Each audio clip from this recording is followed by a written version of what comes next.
Bueno, empezando este año, espero que todo el mundo esté empezando muy bien. Ojalá todos nos hayan ayudado llenándonos la encuesta que les mandamos de NEASC.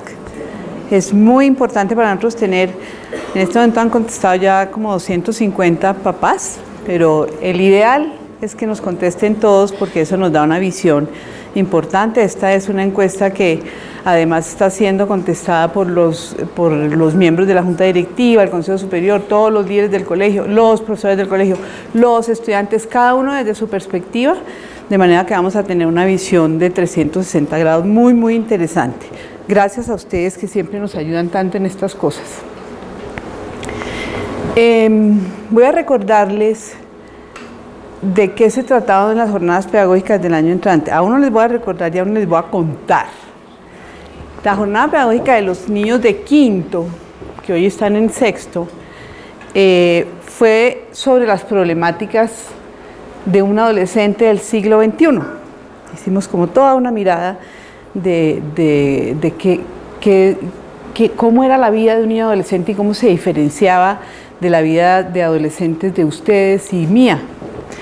Y la jornada pedagógica de los niños que hoy están en séptimo fue como un abrebocas de todas las cosas que los niños encuentran en las redes sociales y yo solamente quiero empezar esta charla recordando muy rápidamente 10 mandamientos con la que cerré la jornada pedagógica de quinto del año pasado.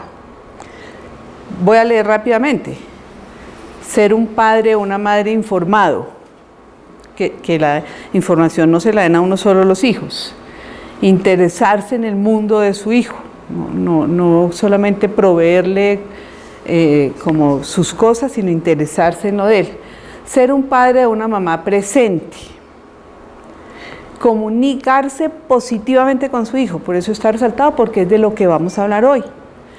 Comprender lo difícil de la presión de grupo, establecer límites claros y firmes, conocer a los amigos de su hijo y relacionarse con sus padres. Esto es clave, estas reuniones son clave para eso. Que ustedes sean amigos es muy protector.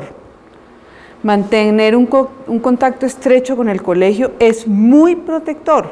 Ser un colegio como la montaña, donde los papás vienen, donde se sienten cómodos, donde queremos que se sientan cómodos, donde conversan de una manera tranquila con las directivas, con los profesores del colegio, es muy protector.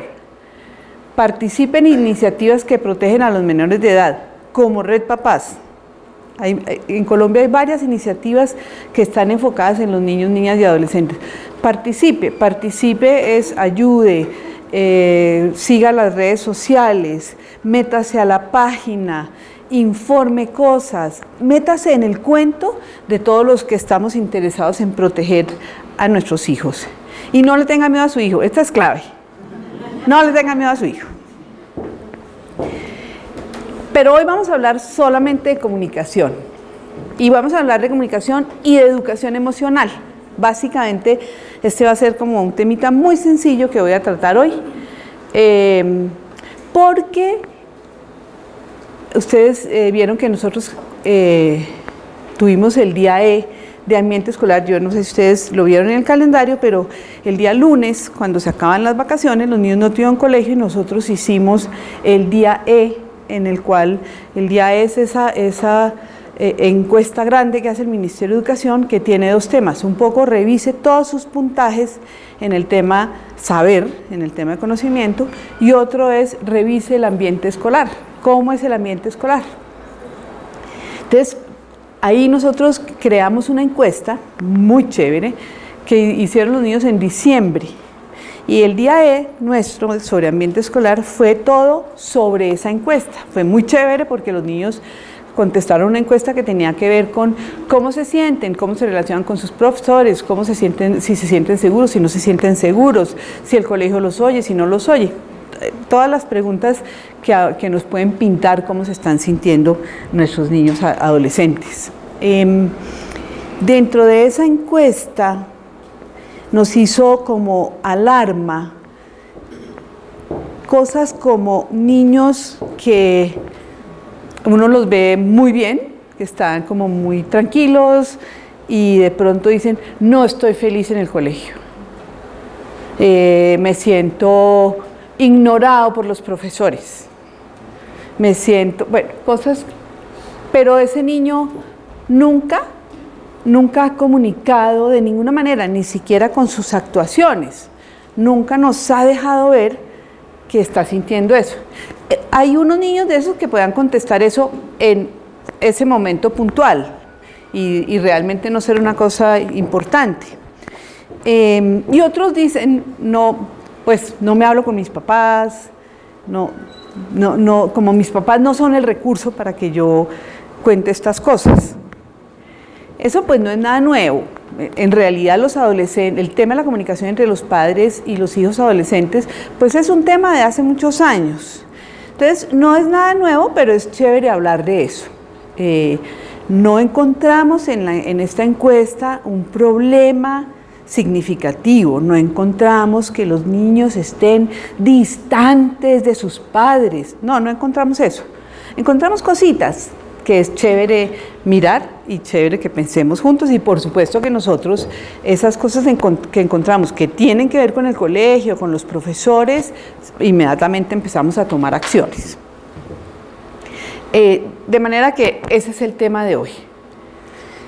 Voy a entrar en materia. Cuando nosotros hablamos de comunicación, estamos hablando de dos cosas. Si uno mira cuáles son las competencias del siglo XXI, la primera es comunicación. En cualquier marco teórico, en cualquier documento sobre competencias del siglo XXI, la comunicación es una clarísima. Pero la comunicación tiene como dos facetas muy importantes. Una que tiene que ver con las habilidades comunicativas como tradicionales de lo que significa manejar una lengua. Cuando uno le hacen una evaluación de lengua extranjera, cuando uno va a pedir el TOEFL o cualquier certificado de su inglés, digamos, le evalúan cómo se comunica, cómo habla, qué tanto entiende, cómo lee y cómo escribe. Esas son las 4 habilidades que hacen la competencia del manejo de una lengua. Y eso es lo que nosotros hacemos en una clase de español, y eso es lo que nosotros hacemos en una clase de inglés, y eso es lo que hacemos en una clase de francés, desarrollar esas 4 habilidades. Digamos que esa es como la fase técnica de la comunicación, que es crucial. A través de eso uno aprende todo. Todo lo que una persona aprende está mediado por esas habilidades cognitivas que hacen como su competencia comunicativa técnica. Pero yo puedo leer divinamente, entender perfecto, saber construir un discurso perfecto y no tener las habilidades emocionales para comunicarme bien. De hecho, hay muchas personas que dominan una lengua, que si les dicen escriba un texto, lo escriben perfecto, y que si les dicen diga una idea, la dicen perfecto, y que seguramente si se sientan en un examen, en un TOEFL, repito, o cualquiera de esos, se comunica bien, pero que no saben hablar con su jefe, que no saben hablar con sus subalternos, que no saben hablar con sus pares, porque no tienen las habilidades emocionales, que es otra cosa. Es posible que yo tenga las habilidades socioafectivas, emocionales, para comunicarme, que sea una persona súper empática, súper cálida, y no tenga tan desarrollada la parte técnica, y hable regular son en la parte técnica. Pero me comunico y eso me da muchas garantías en la vida. Sin embargo, tener las habilidades cognitivas, las habilidades técnicas y no tener las socioafectivas es una gran limitación. Es una gran limitación, pues porque uno no anda por la vida escribiendo ensayos. Le toca a veces, pero no es lo que uno hace en la vida. Uno en la vida lo que hace es relacionarse con las personas. Y los seres humanos nos relacionamos por excelencia a través de la comunicación, no solo la comunicación verbal, la comunicación en general. Entonces, estamos hablando de esto. Hoy estamos hablando de esto. Estamos hablando del mundo emocional nuestro y de nuestros hijos. Nuestro y de nuestros hijos. Porque también estamos como habituados a decir las emociones de mis hijos, que mi hijo se comunica, no sé qué, pero se nos olvida las nuestras. Se nos olvida que nosotros somos un mundo emocional y tenemos una cantidad de cosas que inciden en cómo nos comuniquemos y cómo ellos construyan esa interacción con nosotros. Y entonces he puesto aquí que esto de las habilidades socioafectivas de la comunicación tiene que ver con la educación emocional. El tema de la inteligencia emocional tiene como 30, 40 años, hace que escribió este psicólogo tan importante, la inteligencia emocional. Más o menos, no me acuerdo exacto, pero entre 30 y 40 años. Y nos sorprendió enormemente cuando salió el tema de la inteligencia emocional. Nadie había hablado de eso. Es así que es una cosa, un tema que llegó y que uno decía, pucha, a mí nadie me había dicho esto. Y teníamos como una trayectoria muy fuerte del siglo XX de estar mirando el coeficiente intelectual. Y a todos de pronto nos hicieron alguna prueba de cociente intelectual y se hablaba de unos rangos y de pronto sale este man y dice, eso no basta, eso solo puede hacer su vida muy infeliz, eso solo puede hacer que usted no tenga ningún éxito, que usted no logre nada.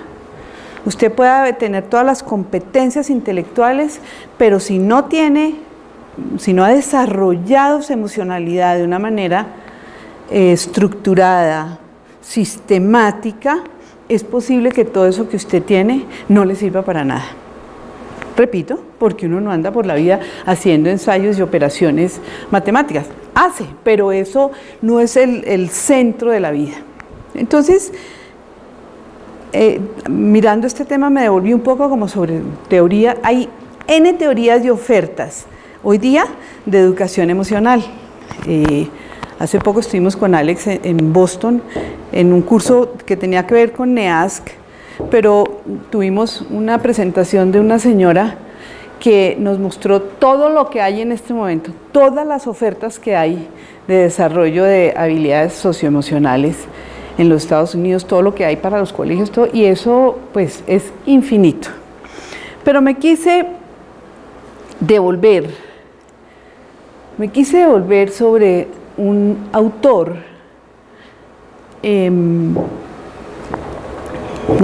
quiero antes de entrar en eso, centrarme un poquito en esta pregunta. Esta pregunta, ¿quién educa a quién?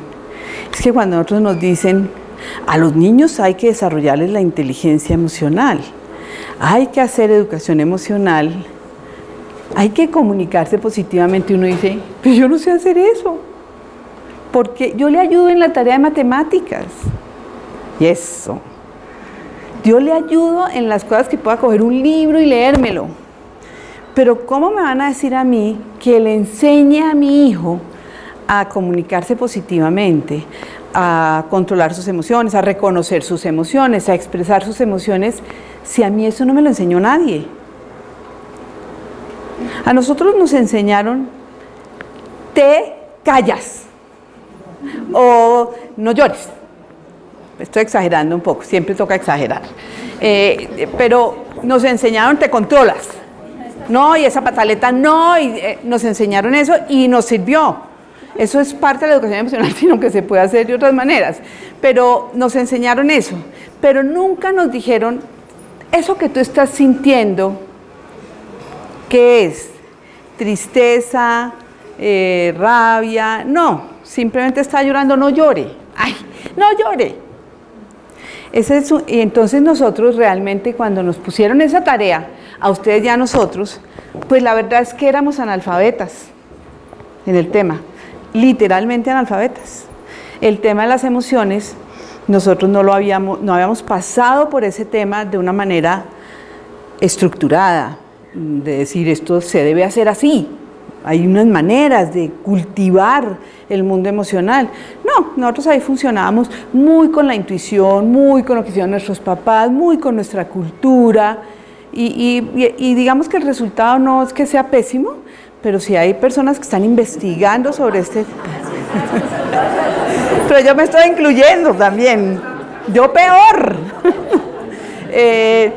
No, pero miren, lo que quiero decir es, resulta que la humanidad va avanzando afortunadamente, y cuando la humanidad entiende y se mete en estos temas, uno tiene que decir, oiga, qué chévere que hay más cosas de las que yo recibí.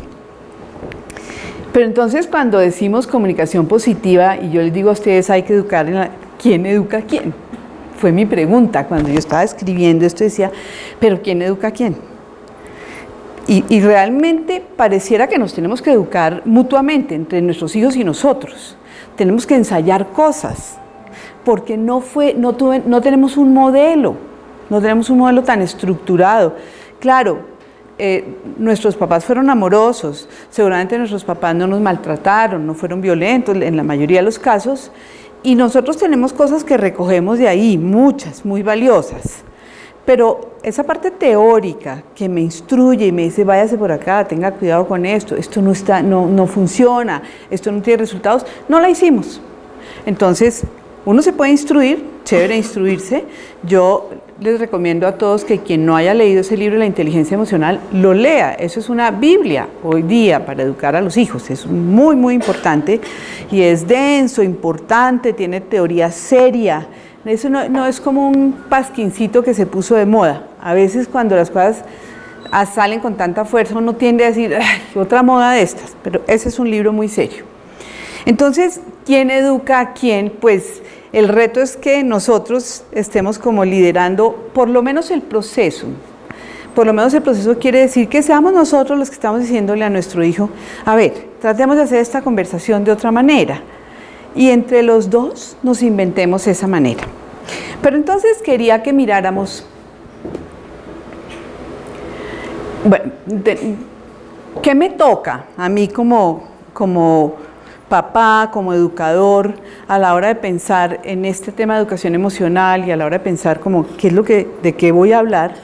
Pues yo tengo que tener en cuenta como una serie, que es un poco como lo que hablé, lo que les recordé de los mandamientos. Tengo que tener en cuenta en qué momento de desarrollo están nuestros hijos. Ahora vamos a hablar de eso más adelante.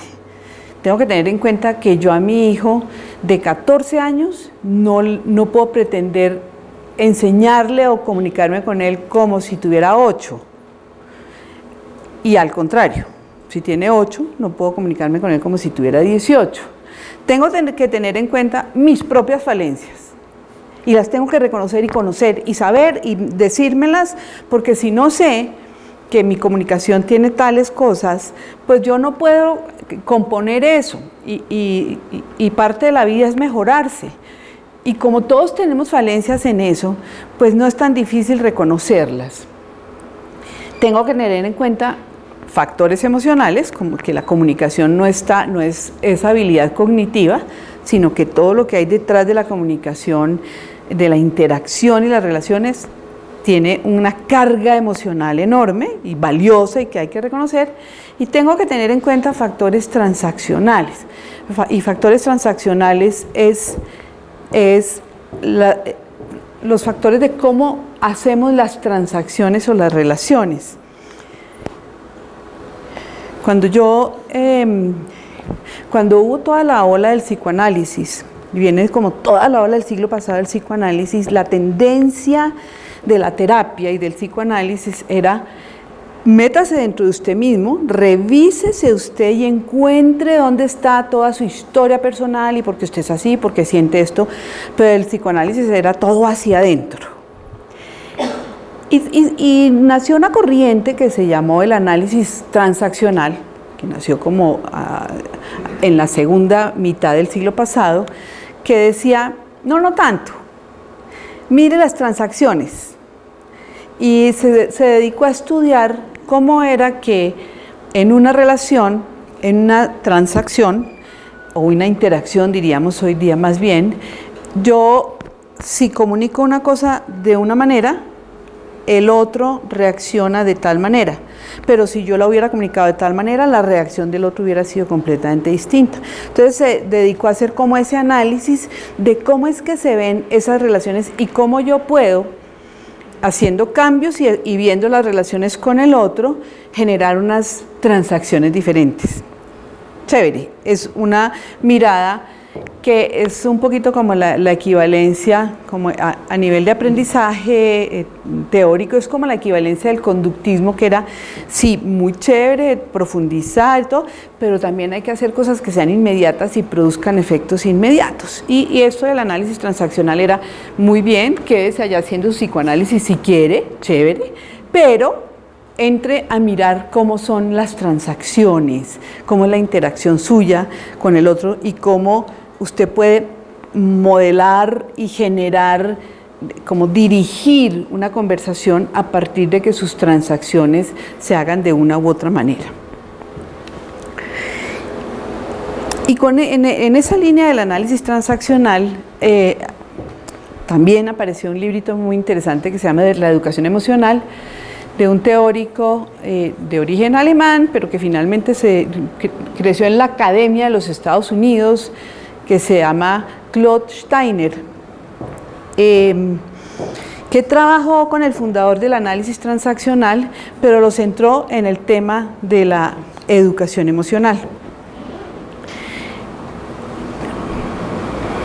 Y yo quiero que miremos, para que nos revisemos un poquito, les voy a mostrar como cuál es la propuesta de él de educación emocional. Esto no es para que nos lo aprendamos, es solamente para que veamos cuán diferente fue la manera como, o cuán diferente es la manera como nosotros procedemos en la interacción y por ende en la comunicación. Entonces, digamos que este autor hacía como unos seminarios grandes, donde habría unos programas que tenían 3 fases en la educación emocional. Una se llamaba abrir el corazón, otra se llamaba reconocer el panorama emocional y otra se llamaba hacerse responsable. Entonces, cada una de estas tiene como unos momentos que yo quiero que miremos de una manera muy rápida. La primera, esta es muy chévere. Pensemos en nuestros hijos. La primera se llama abrir el corazón. Y la teoría de Steiner es, nosotros nos relacionamos con los demás para recibir caricias. Y cuando habla de caricias está hablando de contactos positivos. Está hablando de esto, pero está hablando también de esto, está hablando también de felicitaciones, está hablando también de te traje un café. Cuando él habla de caricias, está hablando de eso. Y entonces dice, la vida, uno va por la vida buscando caricias. Cuando yo me relaciono con una persona, estoy buscando caricias y ojalá dando caricias también. Y entonces, el ideal sería trabajar en yo cuántas caricias doy. ¿Yo doy caricias a mis hijos? Y pensemos, ¿a mí me dieron caricias? La comunicación con mis padres abundaba en caricias, repito, caricias de toda clase. Me decían frecuentemente, lo hiciste muy bien, estoy orgulloso de ti, me daban abrazos, besos, palmada en la espalda, me hacían cosas chéveres donde yo dijera, me aman. O de pronto, yo sabía que me querían, porque, pues sí, porque es mi papá y mi mamá, pero la mayoría de las cosas eran, no es suficiente, no es suficiente, no lo has logrado, tú tienes que dar más, cero contacto físico, sobre todo con el papá, cero contacto físico, tú eres quien tiene que traerme a mí cosas, tú eres quien me pasa a mí un tinto, tú eres quien me sirve porque yo soy el papá, porque yo soy la mamá. Puede ser, estoy diciendo, esos son imaginarios. Pero la pregunta fundamental es, ¿Y yo qué? Y yo como papá, en mi interacción con mis hijos, ¿doy caricias? Conversen con su vecino sobre esto. Espontáneamente dice, sí, claro que sí. Oye, realmente nosotros como papás hacemos mucho más gestos de afecto, probablemente que nuestros papás, y hacemos más cosas positivas. Ahora, dar caricias no significa tú eres perfecto, yo no te llamo la atención. No, dar caricias significa permanentemente estar reforzando ese sentimiento de que soy importante. Lo segundo que dice este autor es recibir caricias. No solamente yo debo dar caricias de palabra, de gestos, sino que también recibir caricias. Y entonces, pensemos un poquito cómo es nuestra cultura de recibir caricias. Pensemos un poquito cuando a nosotros nos dicen cosas positivas de nosotros, ¿cómo nos sentimos? Cuando a usted alguien le dice, usted es lo mejor, yo sin usted no sé qué, ¿usted cómo se siente? ¿Qué hace usted? No necesariamente. ¿Qué quiere decir eso? Me siento poca cosa. Me siento abochornado, de pronto digo, ay, esto, quién sabe qué se traerá esta por detrás. ¿Qué?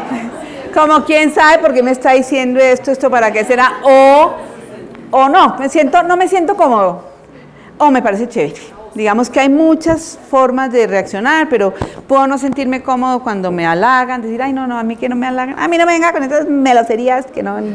O puedo decir, chévere, gracias, y eso contribuir a mi ego y a mi seguridad personal. O puedo decir, no creo mucho esto. O, bueno, hay distintas maneras, y digamos como dentro de esta lógica de que es que esto hay que favorecer, eso de abrir el corazón, incluiría que yo, cuando alguien tiene un gesto conmigo, cuando alguien se preocupa, cuando alguien me dice, por ejemplo, ten cuidado con eso, que tenga cuidado porque es que eso es peligroso, eso es una caricia, en el lenguaje, eso es una caricia. Claro, a veces puede ser que se pueda decir mejor, pero es una caricia en el sentido de se está preocupando por mí. También hay que aprender a cómo se reciben y nuestros niños tienen que aprender, pero nosotros también tenemos que aprender a recibir las caricias de ellos. Voy a hacer una confesión. Mis hijos, yo tengo 5 hijos, ¿no? A veces 5 hijos acariciando es demasiado. Entonces, pero cuando eran chiquitos, era como que me invadían mi espacio personal, ¿no? Entonces ahí pegó, mami, y había muchos momentos de, déjenme en paz, háganse lejitos, un rato, déjenme mi espacio, quiero como tener 1 metro alrededor, y ahorita después pero ese tema de recibir caricias tiene lógicas también. No, ahorita no. Ahorita no puedes coger a besos. Ahorita no es el momento, estamos. Y entonces hay otro pedazo que es aceptar y rechazar caricias. Aprender a aceptar y a rechazar caricias. Tienen que aprender nuestros niños a rechazar caricias. Y ahí sí que caricias de las físicas. Tienen que aprender a decir, no, usted no tiene nada que ver conmigo y usted no me puede tocar. Digamos que ahí voy a la caricia física y no al...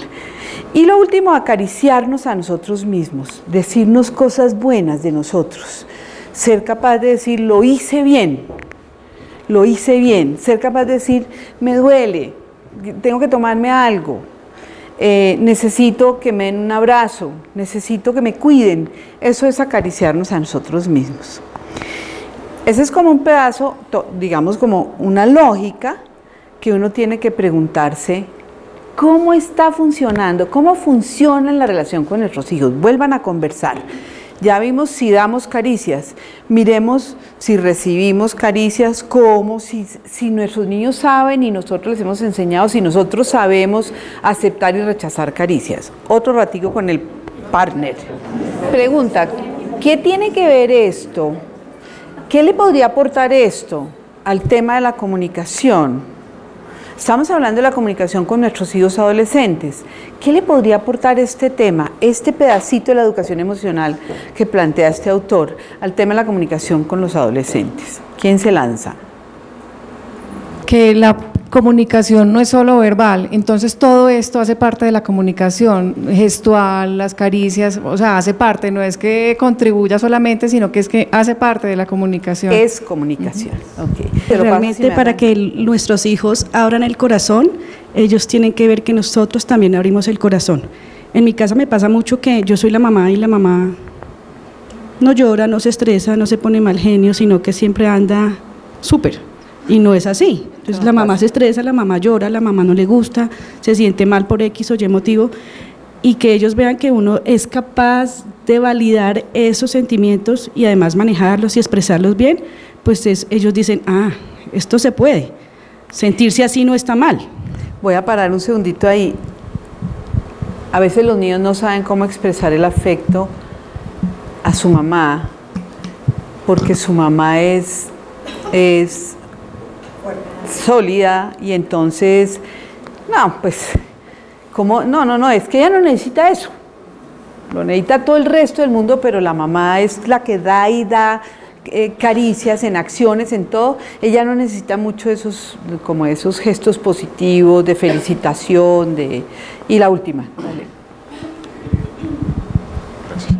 Digamos que completamente de acuerdo con todo lo que acaban de decir, y solo agregaría una cosita, y es que cuando tú te estás abriendo, cuando estás dando esas caricias, cuando hay ese contacto físico, inclusive verbal, lo que estás es colocándote en el momento presente, o sea, estás abriendo, pero estás conectando realmente con la otra persona, y para mí ese es el primer paso para que se logre dar la comunicación, porque estás siendo tú y estás también permitiendo que el otro sea él, y ahí se comienza a establecer ese contacto. Entonces, y fíjense, eso que estás diciendo juega en contravía de cuando uno está conectado siempre, ¿no?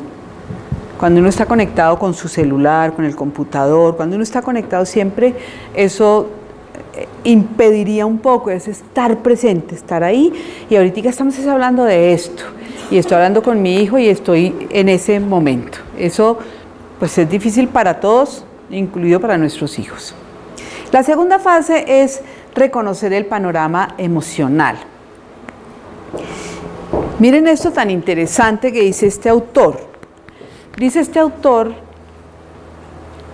hay que hacer afirmaciones de acciones, sentimientos. Oigan esto tan chévere, inclusive para la vida de pareja. Dice, una persona cultivada emocionalmente, dice él, es una persona que cuando le va a decir al otro sus sentimientos por algo que él hizo, solo dice, cuando tú dijiste esto, yo me sentí triste. Cuando tú comentaste esto delante de tus amigos, yo me sentí avergonzada. Yo me sentí frustrada. Una persona cultivada emocionalmente no dice, es que usted dice eso es para que yo me avergüence. No, dice yo me sentí avergonzada.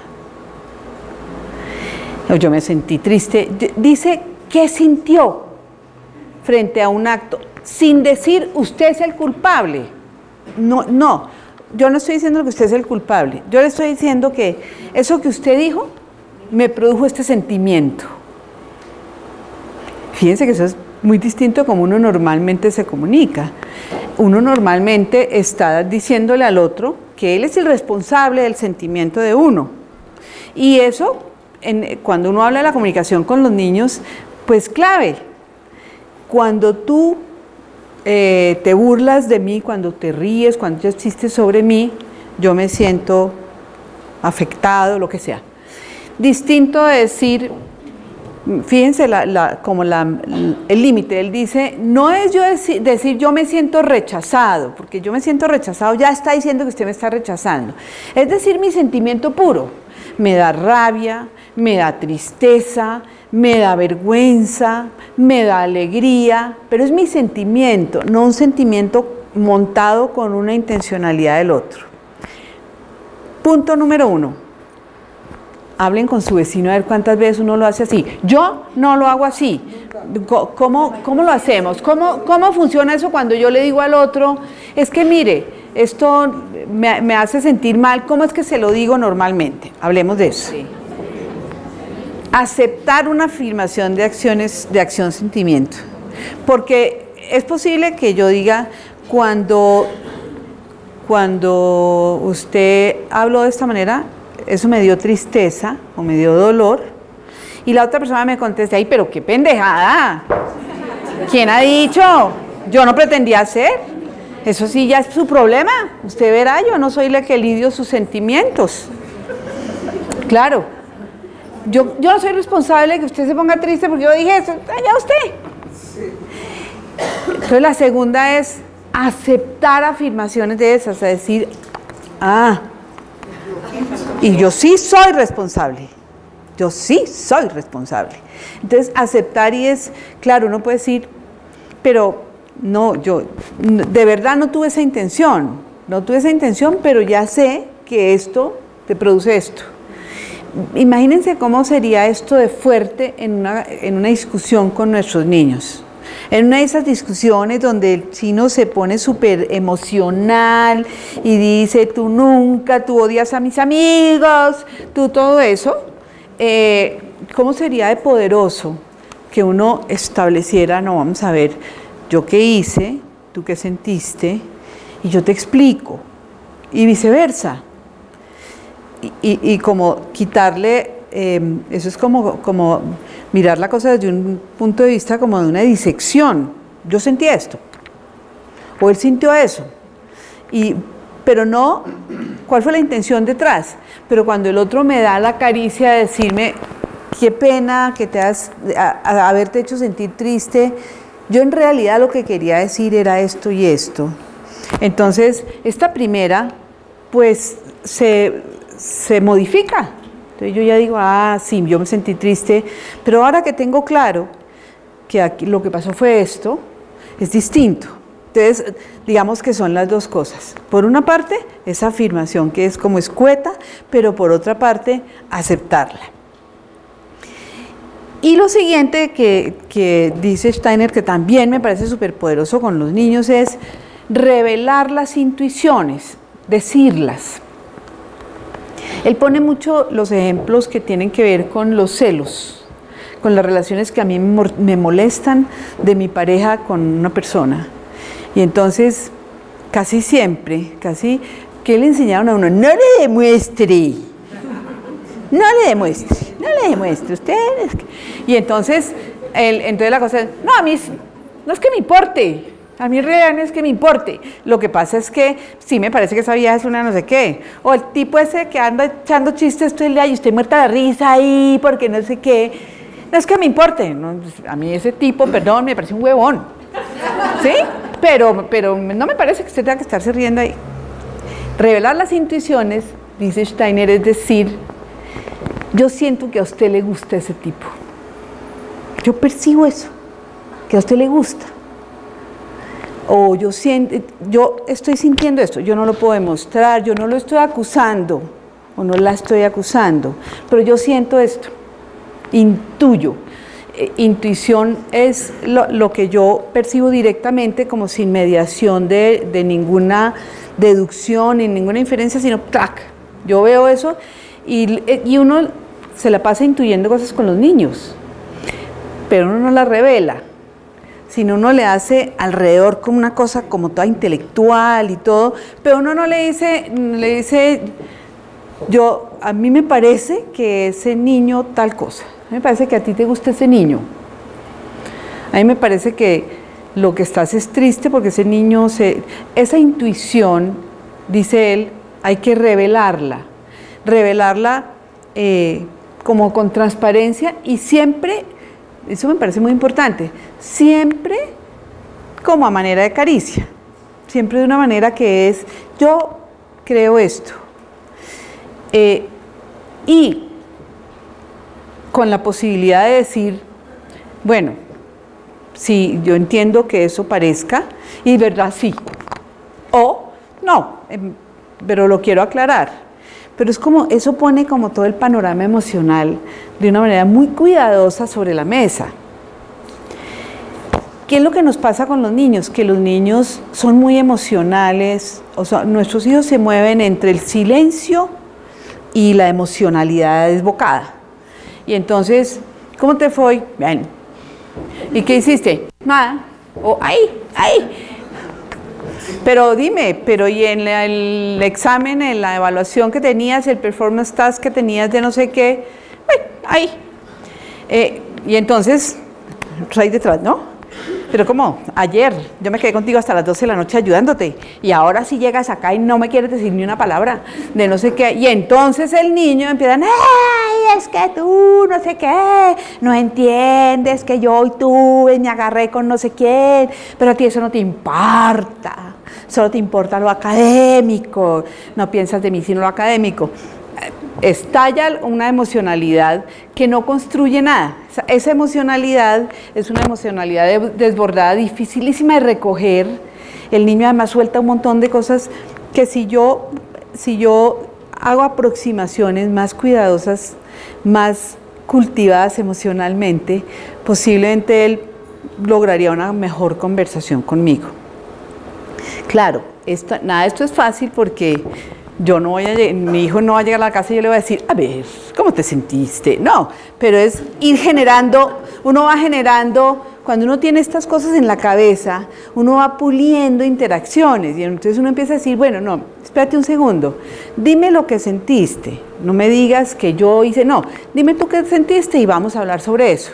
Entonces los niños empiezan y a la siguiente vez él va a decir, bueno, esto fue lo que sentí.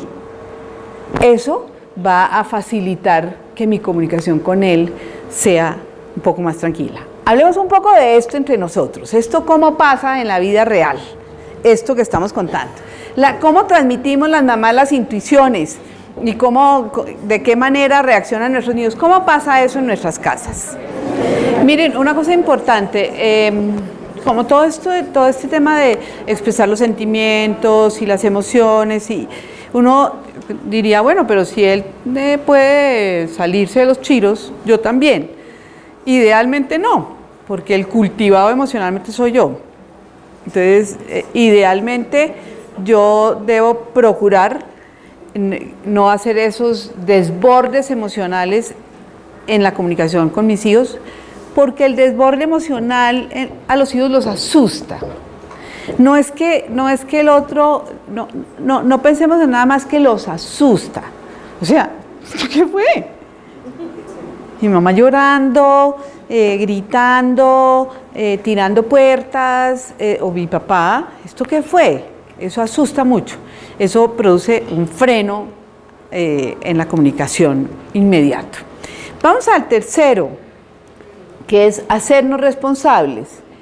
Y entonces es chévere esto porque él dice,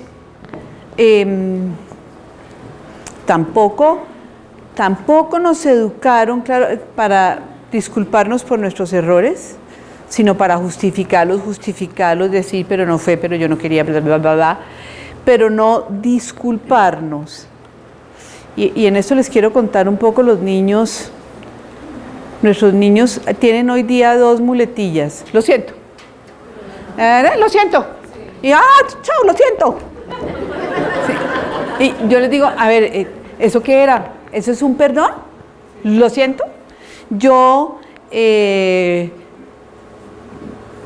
envenené a todas las de mi curso contra ti, les dije mentiras, no sé qué, te excluyeron, no te invitaron a la fiesta, y cuando la cosa se destapa, yo digo, sí, lo siento. No, un momento, lo siento, no.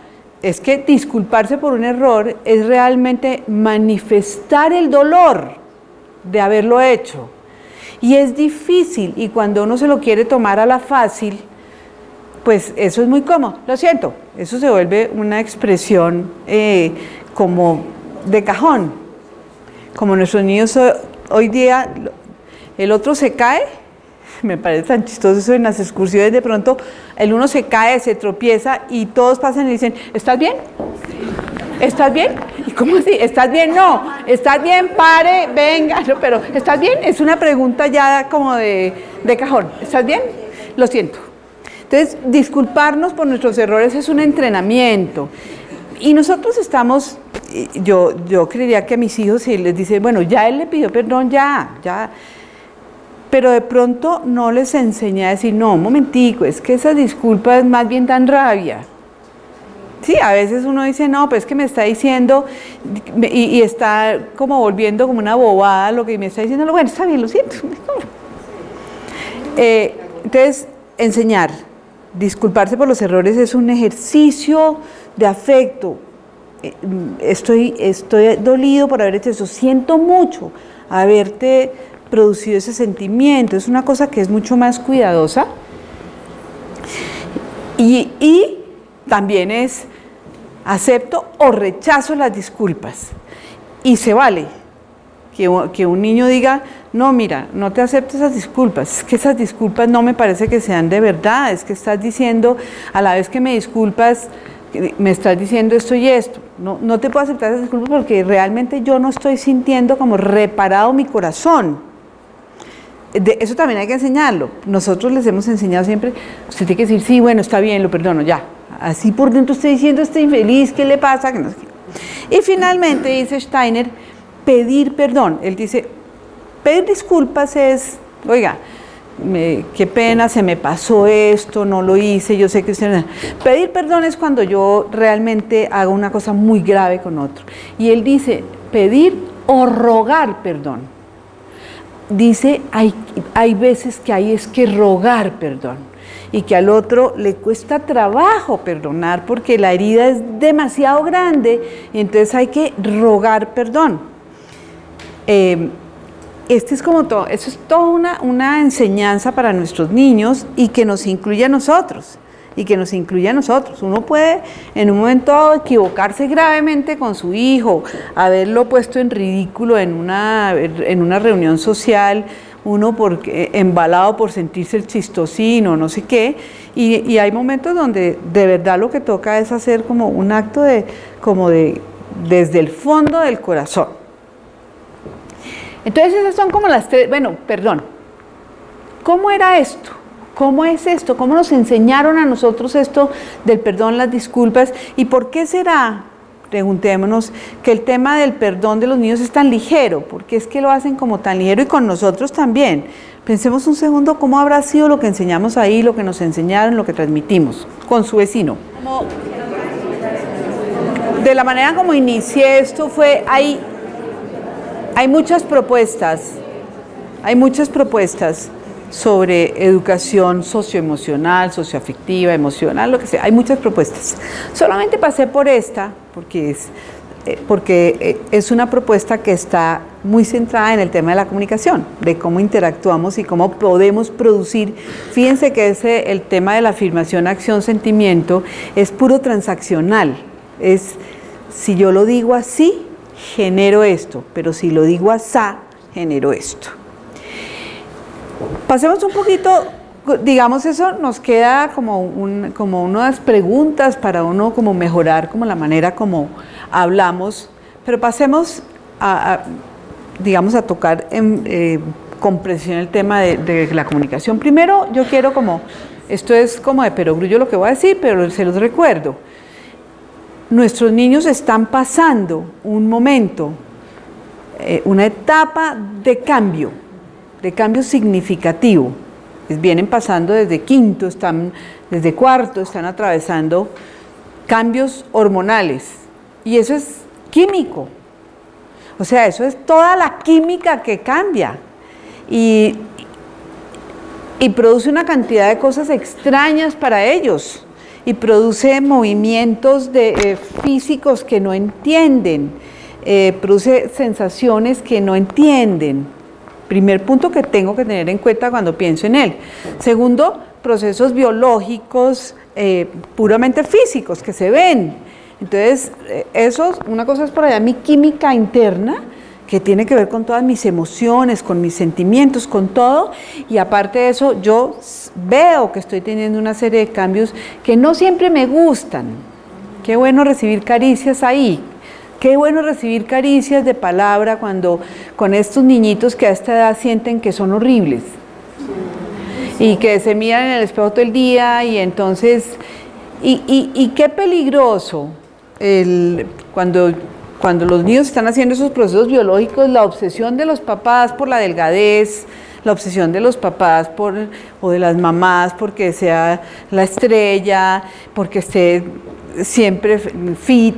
Ese tipo de cosas son muy peligrosas porque ese es un mensaje permanente: no me gusta como eres, te quiero más flaca, te quiero más, no me gusta como eres. Ese es un mensaje que uno lo puede, le puede poner la cuota de salud, que es verdad, pero uno tiene que decirse la verdad si es que no le gusta como es su hijo. Y entonces le está diciendo todo el día: no, tienes que adelgazarte, tienes que no sé qué, ese pelo. No, hay que mirar de qué manera uno asume esos cambios biológicos, porque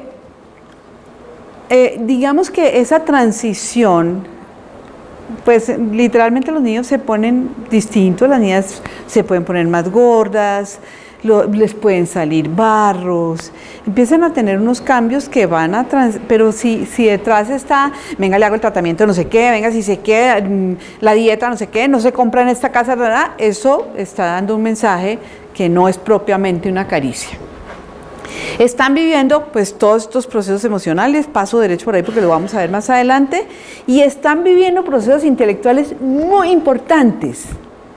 Los niños en este momento están haciendo cambios, su pensamiento está pasando de un nivel que era todo amarrado a lo concreto a hacer abstracciones muy sofisticadas. Piensen ustedes, imagínense cuando uno se devuelve sobre lo que es el álgebra. Pues el álgebra es una cosa muy compleja, el álgebra es pura abstracción, una cantidad de cosas que uno tiene que factorizar. ¿Qué es? Son unas abstracciones de un niño que viene de trabajar con una cantidad de cosas de pensamiento concreto, y nosotros además tenemos que jalonar esas abstracciones porque para lo que va es mucho más abstracto. Para lo que va cuando llega a bachillerato alto, ahí sí que va a tener una cantidad de cosas que son, entonces el pensamiento abstracto se vuelve, entonces es ese niño que dice pero lo hice y entonces nada les parece bien, todo porque los están jalonando a un pensamiento mucho más crítico porque va más allá de lo evidente. Entonces digamos que ese es el momento de desarrollo de sus hijos. Fíjense que es bien duro lo que está pasando a un niño en este momento. Miremos lo emocional. A ver, están pasando cosas que yo he resumido como una cosa muy sencilla. Primero, su hijo está buscando su identidad. Oigan, qué pena, pero yo nunca voy a decir su hijo, su hija, o porque me hace muy difícil la comunicación. Cuando les digo hijo, siempre estoy hablando de la niña. Yo soy feminista, los niños dicen que soy, entonces no sientan excluidos, todas y todas. No, es muy difícil, es muy difícil. No he aprendido eso. Está buscando su identidad. Buscar la identidad es toda una aventura. ¿Yo qué quiero ser? ¿Yo quiero ser matón o amable? ¿Yo quiero ser popular y ser el que no sé qué? ¿O eso no me importa? Yo empiezo a sentir como confusiones en mi orientación sexual, empiezo a tener ahí dudas. Yo me estoy buscando, yo quiero creer en Dios o no, yo quiero ser religioso, creyente, ir a misa o no, o yo quiero dármelas de ateo o no, yo me estoy buscando. Y devuélvanse un poquito, uno se estaba buscando y entonces uno hacía como cositas y se arriesgaba a cosas. Uno se está buscando y esa es una búsqueda que es determinante y hay que dejarlos hacerla, y dejarlos hacerla quiere decir que nos van a llevar la contraria, cuando hagamos esas discusiones que son muy intelectuales, que no son como tan emocionales, pues esas son discusiones donde él se está buscando y está argumentando y yo le estoy diciendo mi opinión. Y esas discusiones sí que tienen que ser desemocionales. O sea, esas discusiones, cuando Cuando su hijo le diga, es que no creo en Dios, ¿por qué? Y tú vas a misa y allá todos los que van a misa son unos hipócritas que van a la iglesia y después salen a robar y todas esas vainas. Cuando su hijo le diga eso, usted ahí sí que no puede ser emocional. Ahí sí que no puede ser emocional, porque es que esa es una comunicación intelectual. Y hay que manejar una comunicación intelectual. Y en la medida que se van acercando a octavo, noveno y décimo, que empiezan a ver filosofía y todo eso, y entonces se sienten Nietzsche, entonces cuando empiezan a hacer esas búsquedas, pues son agotadoras las conversaciones, pero hay que hacerlas. Hay que hacerlas porque usted está construyendo ahí. Usted está contribuyendo en esa construcción de identidad. Cuando usted le da una opinión sobre eso que él está diciendo, usted está aportando un argumento más de todos los que él tiene, y el suyo importa mucho. El suyo para él importa mucho. Porque estos niños son llenos de lugares comunes. Ellos dicen una cantidad de cosas, y en el Vaticano tienen y son ricachones, mira, debían botar esos cuadros, vendérselos y dárselos a los pobres, a los venezolanos, y no es como, hay que decir eso, en algún momento de la vida toca decir eso, pero él está buscando, y usted, cuando usted le contesta, mira, yo lo que pienso es esto, pero yo no le digo, mira, no tienes razón, no tienes ni idea, te faltan muchos años, porque yo hago la conversación, le doy mi opinión y le digo, y pues él no va a salir de ahí a romper los cuadros del Vaticano, ni va a salir de ahí la niña que dice que las relaciones sexuales no sé qué, no va a salir a embarazarse al día siguiente, ¿no? Y entonces no hay que decirle, cuidado con esas ideas, quién sabe dónde vas a parar, ¿no? Porque no, esa es una conversación intelectual, pero lo que él está haciendo, lo que ella está haciendo es buscarse y saber yo quién quiero ser.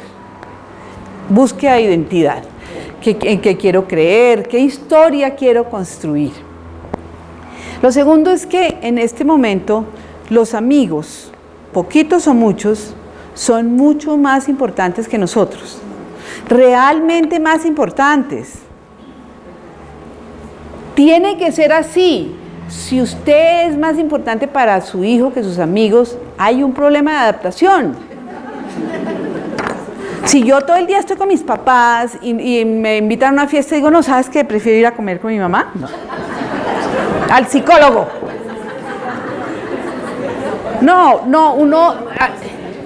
O sea, no quiere decir que no se quieran estar con uno, pero por supuesto que los amigos son más importantes que los papás. Y entonces eso hay que acompañarlo, y entonces, ahora vamos a ver, yo no puedo estar descalificando a los amigos todo el día. Parte de lo que bloquea la comunicación de los niños de manera muy grave es saber que todas las cosas que cuenten, usted va a terminar diciéndole, como ese niñito, no, ese niñito ni por me lo pase por acá porque no sé qué.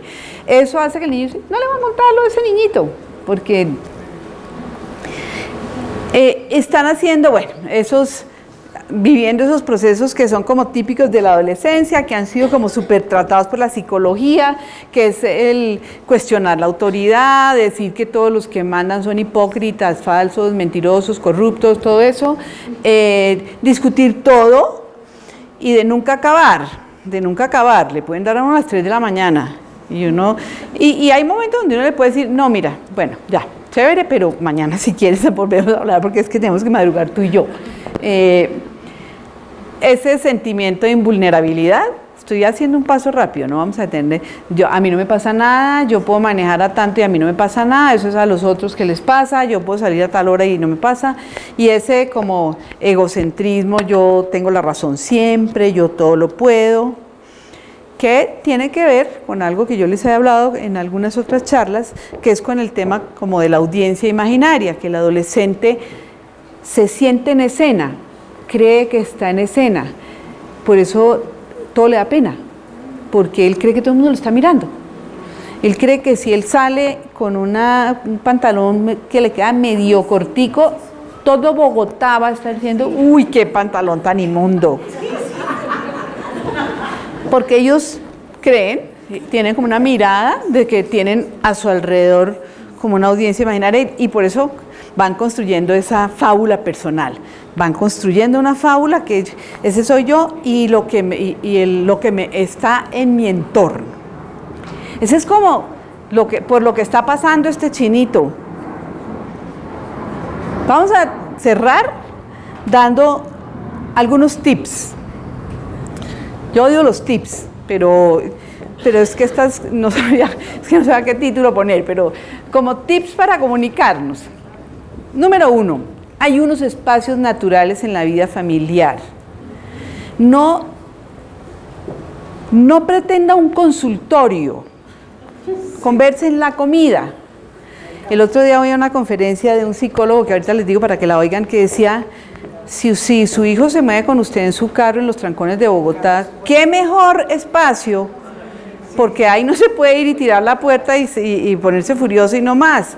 Claro, no es para que lo coja y a vaciarlos, pero hay espacios naturales, hay unos espacios donde es chévere hablar. Las comidas es un espacio natural para conversar. El momento donde los niños llegan y no lo interrogue en la comida, cuente algo suyo, cuente cosas suyas, produzca como un momento donde estamos compartiendo cosas chéveres. Este es un momento donde nadie está regañando, no, estamos hablando del día de hoy. La comida es un momento, es difícil hablar del desayuno y del almuerzo porque estamos corriendo y no nos vemos a la hora del almuerzo, pero la comida uno le debe poner como para que los niños se sientan muy agradados de sentarse. Hay esos espacios de la vida familiar. No la sofistique, no la vuelva a un consultorio, no diga, tenemos que reunirnos para... No, hablemos.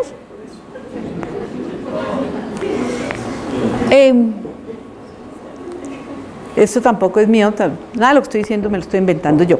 Pero algún conferencista le oí decir, mire esa conversación con sus hijos o adolescentes como una conquista amorosa. Él lo contestaba en un momento que le hicieron una pregunta que le decían, yo le tengo que contar todo a mis hijos, les tengo que contar que consumí drogas, les tengo que comentar que me acosté con medio Bogotá, les tengo que contar esas cosas. Bueno, estoy siendo exagerada, siempre. Les tengo que contar todo y él decía, no, mire, acuérdese que siempre que usted está conversando con sus hijos, esas conversaciones son una conquista amorosa. Y usted en una conquista amorosa no cuenta todo eso. No, hay una cantidad de cosas que usted, o sea, su intimidad, los hijos no tienen derecho a que mi intimidad esté ahí, no. Yo cuento mis cosas de mi vida y no es que mi vida sea un misterio, pues porque las vidas nuestras en general son visibles. Pero no necesariamente tengo que contar todos mis errores y darle a él el caballito de batalla para que cada vez que le diga, pero tú también hiciste, pero tú también. No, eso es, yo puedo tener mis cosas que no necesariamente están en las conversaciones del diario vivir.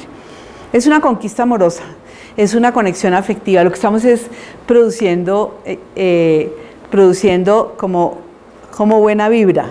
Como estamos diciéndonos cosas chéveres, estoy celebrando lo que él cuenta, estoy contando cosas chistosas que me pasaron, estoy contando que me sentí muy triste por esto, o estoy contando que estuve feliz, me fue súper en la oficina, tuve esto, hoy logramos en el colegio tal cosa, y entonces el niño también está...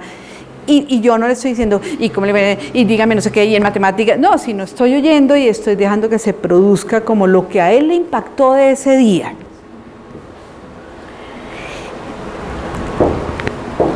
La conversación, cuando yo hago una conversación en la mesa, pues estamos hablando todos.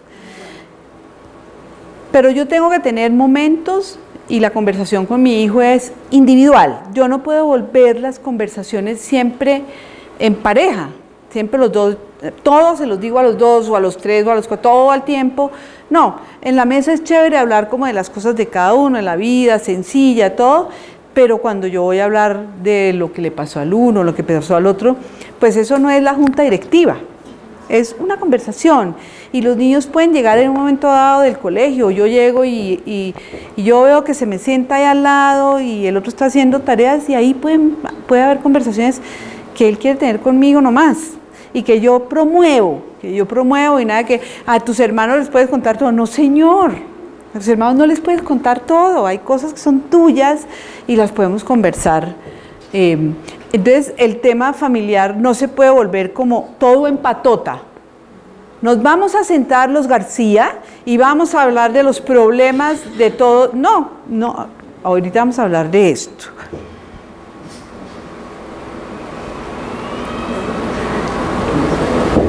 Usen su estilo personal. Yo puse ahí, ojalá cultivado emocionalmente.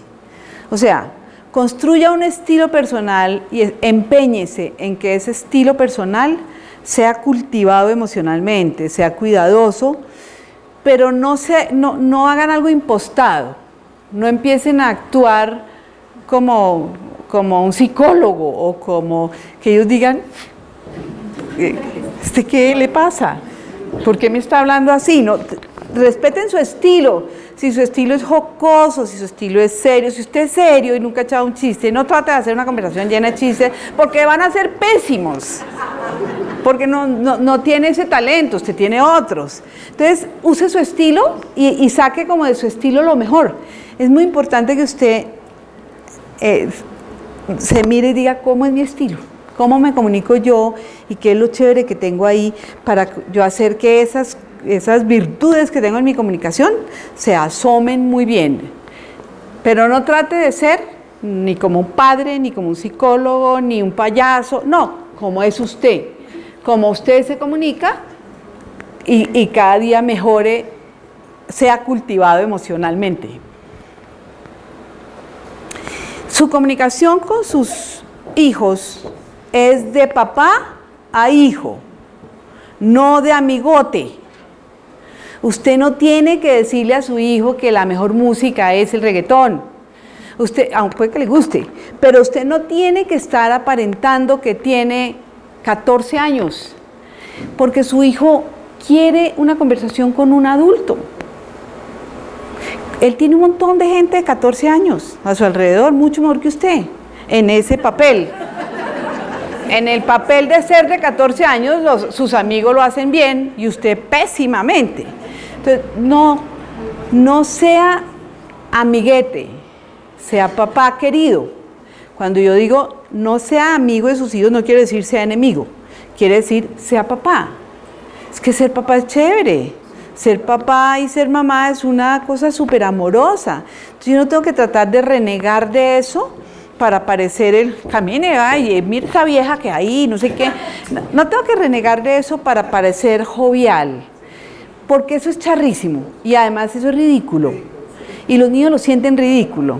Y nosotros sí que lo vemos en el colegio cuando hay profesores que se quieren pues ser, yo soy, a mí me gusta su música y lo que usted hace y huevón, marica, ¿qué? Eso los niños lo resienten como, ¿qué haces? ¿Qué haces? ¿Sí? Es una conversación, cuando mi hijo me está contando una cosa que le pasó en el colegio, ya se la contó a su amigo.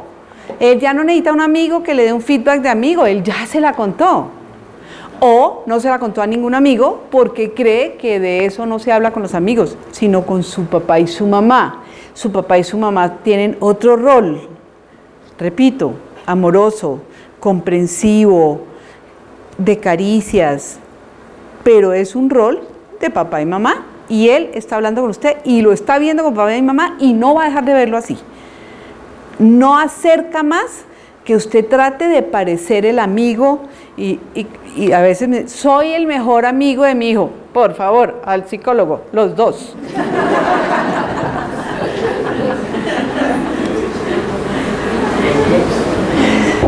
Valore la individualidad de su hijo. Su hijo es una persona con una cantidad de cosas. Valore todo eso. Reconozca, ¿saben qué es chévere? Los informes de desarrollo personal. Los informes de desarrollo personal tienen una cantidad de información maravillosa para ustedes usarla en la vida cotidiana.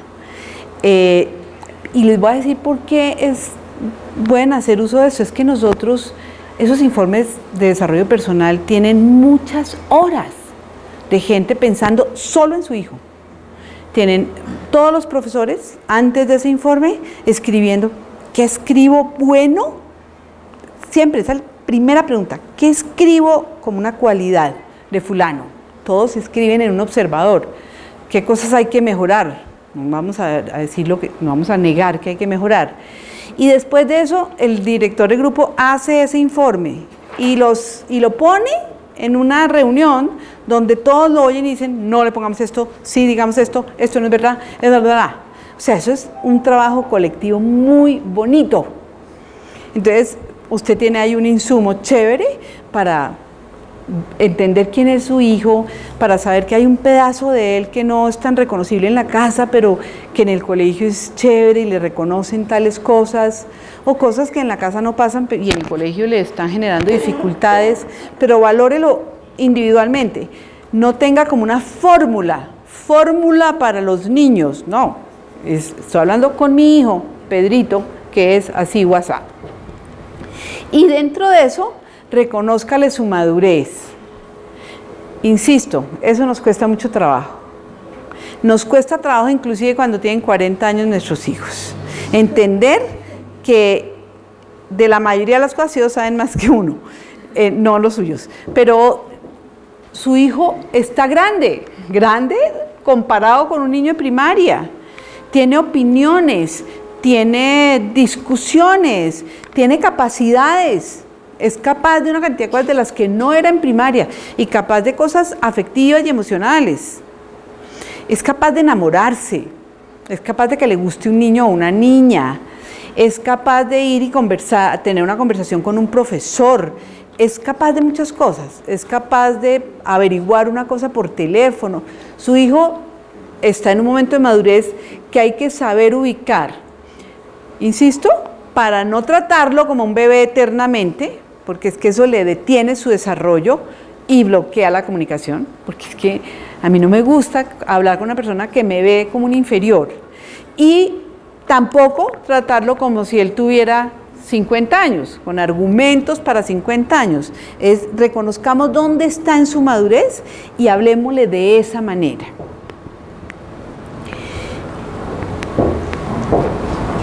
Todos nosotros como papás hablamos mucho, ya hablamos y siempre estamos discursiando al niño porque tenemos muchas cosas que decirle, realmente tenemos muchas cosas que decirles, pero esa conversación es fatigante.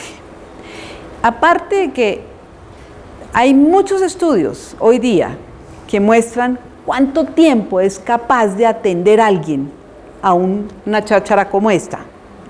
¿Cuánto tiempo es capaz de atender a una persona continuamente? Y fíjense que entonces usted empieza a hablarle a su hijo, mírame, porque el otro ya está. Pero, no, a ver, cuando ya mírame todo, la cháchara va para larga. Entonces, y esa comunicación en la que yo hablo tanto, tiene el mayor inconveniente es que no oigo nada.